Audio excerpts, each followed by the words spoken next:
علامت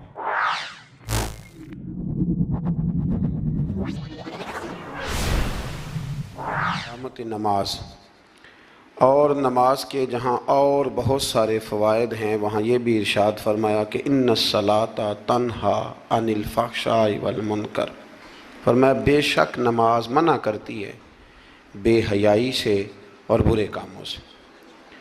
نبی رحمت علیہ السلام کی خدمت میں عرض کیا گیا تھا کہ یا رسول اللہ صلی اللہ علیہ وسلم، ایک شخص رات کو نماز پڑھتا ہے پر سویرے چوری بھی کرتا ہے۔ ہم تو بڑی جلدی کہہ دیتے ہیں نا کہ کیا فائدہ اسے اس کی نماز کا، کیا فائدہ اسے اس کی عبادت کا۔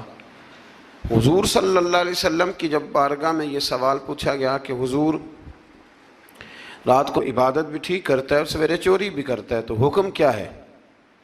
تو حضور علیہ السلام نے فرمایا اگر وہ پابندی سے نماز پڑھتا رہا نا تو اس کی نماز اس سے چوری چھڑوا دے گی، اس لیے کہ نماز بے حیائی اور برے کاموں سے روک دیتی ہے۔ اگر کوئی کمزوریاں ہیں انسانی تقاضوں کے تحت تو نماز کی پابندی کرے۔ اگر آپ نماز کے پابند ہو گئے نا، کچھ وقت لگے گا تو پھر وہ بھی ساری کمزوریاں اللہ دور فرما دے گا۔ شرط یہ ہے کہ اس کو پابندی کے ساتھ پڑھتے رہیں۔ کچھ دوست کہتے ہیں نماز میں دل نہیں لگتا، تو میں نے کہا نہ بھی لگے تو پھر بھی پڑھیں۔ تو میرا سوال یہ ہے کہ ایک آدمی بالکل فارغ ہے، سوائے نماز کے، عبادت کے، سونے کھانے کے اسے کوئی کام نہیں، اور ایک شخص بیچارہ مزدور ہے، وہ ریڑھی لگاتا ہے، مثال دینے لگا ہوں، وہ ریڑھی لگاتا ہے، اس کے پاس دکان بھی نہیں ہے کہ وہ شٹر نیچے کرے یا تالا لگا کے چلا جائے۔ اب وہ نہ کسی کو کہہ کے آیا کہ یار ذرا 10 منٹ ٹھہرنا میں نماز پڑھ کے آیا، تو وہ چلا گیا۔ اب وہ بڑا بے چین ہے کہ میری پیچھے ریڑھی بھی ہے، وہ بندہ جلد باز نہ ہو جائے، وہ نکل نہ جائے، وہ میرے تھوڑا سا میرا راس ہے، 2-4 ہزار کا مال ہے، غریب آدمی۔ نماز بھی اس نے پڑھی، توجہ اس کی پیچھے لگی رہی۔ ایک بالکل فارغ تھا، کوئی مجبوری نہیں تھی، اس نے بھی نماز پڑھی۔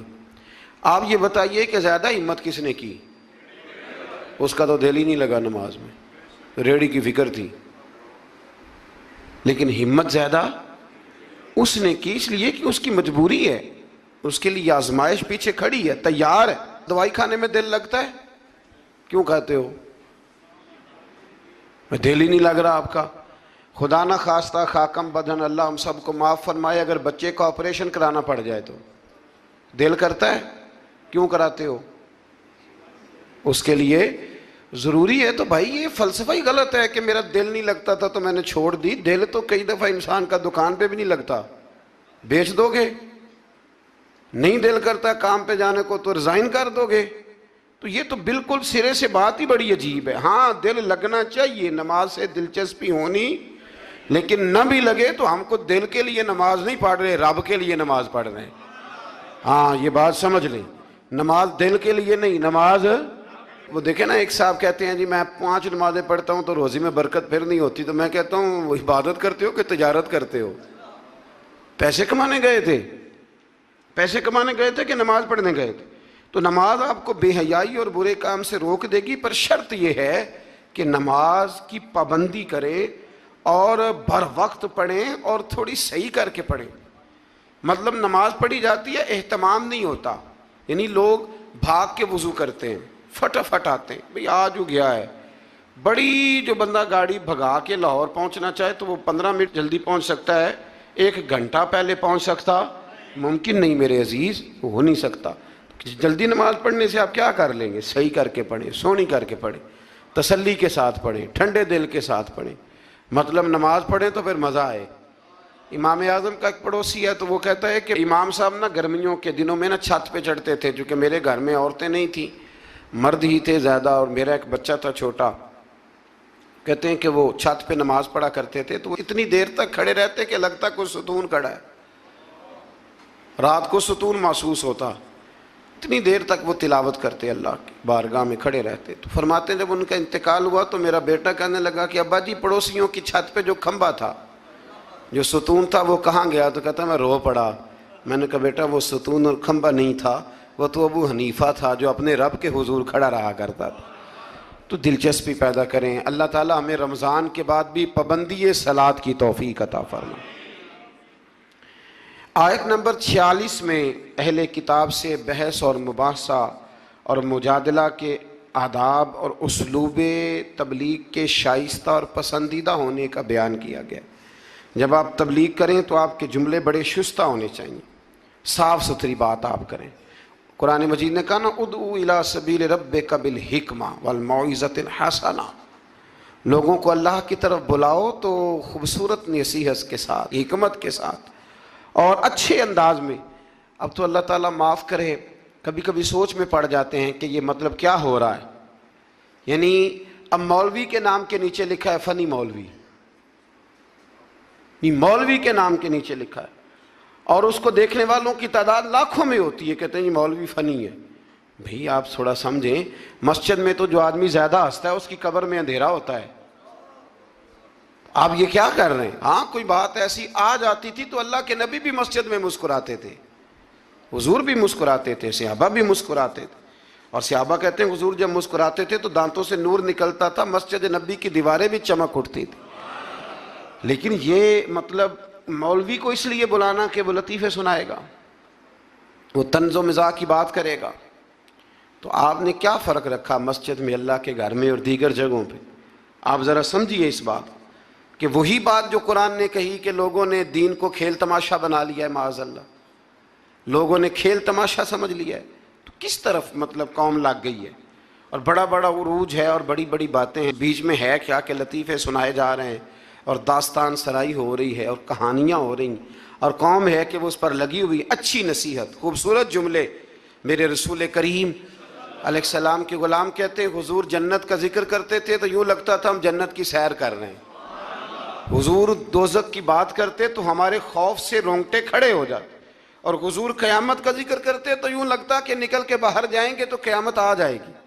یہ انداز تھا حضور کا بات کرنے کا، تو لہٰذا بڑی شستہ، بڑی صاف ستھری اور بڑی میٹھی اور بڑی ٹھنڈی بات کریں۔ دین کی بات جب آپ کریں تو پھر اس میں حسن چھلکے۔ عام آدمی اور دیندار آدمی کے لب و لہجے میں فرق ہونا چاہیے، اسے سمجھنا چاہیے۔ اللہ توفیق عطا فرمائے۔ رسول اللہ صلی اللہ علیہ وسلم کی صفات میں سے ایک صفت نبی امی ہونا بھی ہے۔ امی کا معنی اعلیٰ حضرت نے فرمایا بے پڑھا ہوا، جس نے دنیا میں کسی سے پڑھا نہ ہو، یعنی آپ نے رسمی طور پر لکھنا پڑھنا نہیں سیکھا۔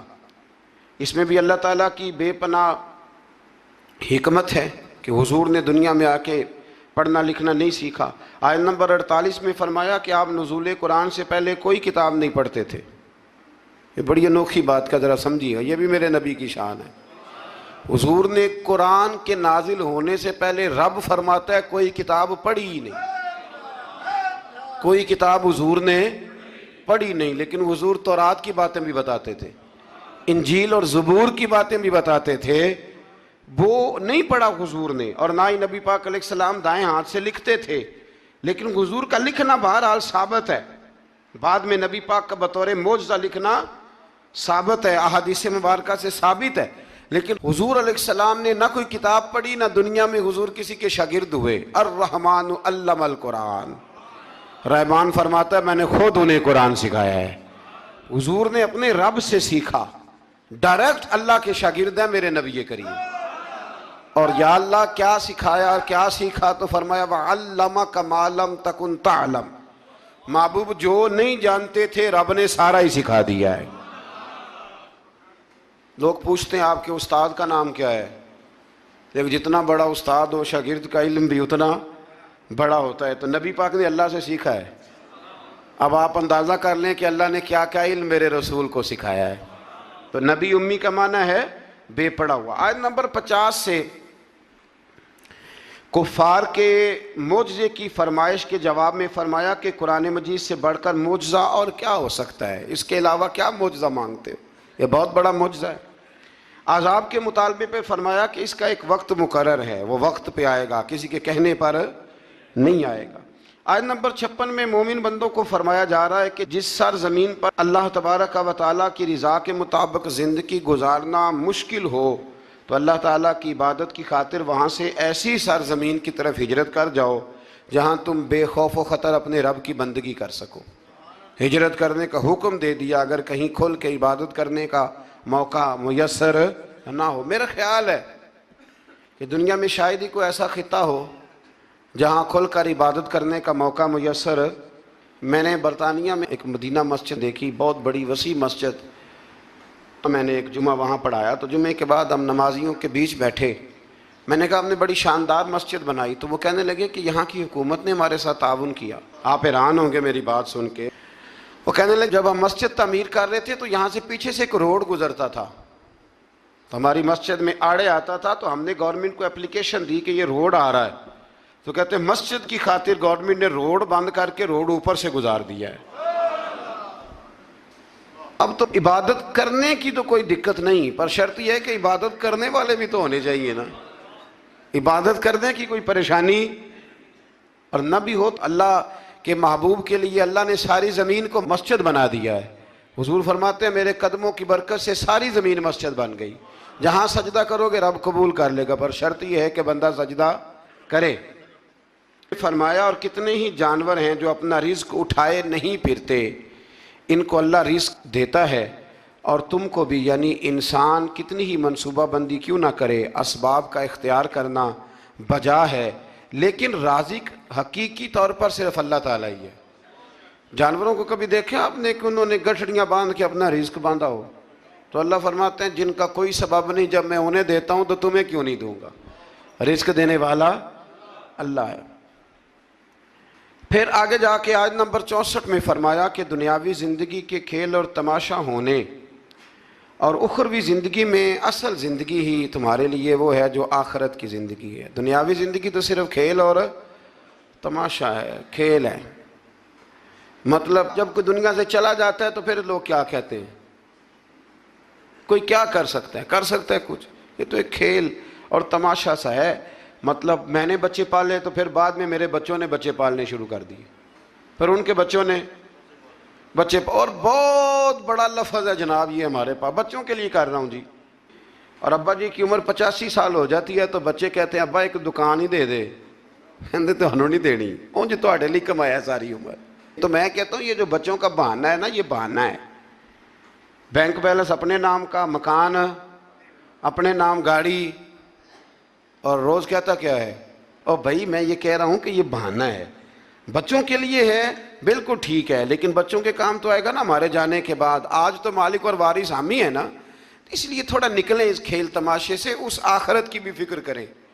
امام زین العابدین گھر میں نماز پڑھ رہے تھے تو آگ لگ گئی، لوگ بجھاتے رہے، امام صاحب نماز پڑھتے رہے۔ نماز کے بعد لوگوں نے کہا حضور ہم آگ بجھا رہے تھے، آپ نے توجہ ہی نہیں کی۔ فرمایا تم دنیا کی بجھا رہے تھے، میں قیامت کی بجھا رہا تھا، میں دوزخ کی آگ بجھا رہا تھا۔ ادھر بھی تھوڑی توجہ کریں، اللہ توفیق عطا۔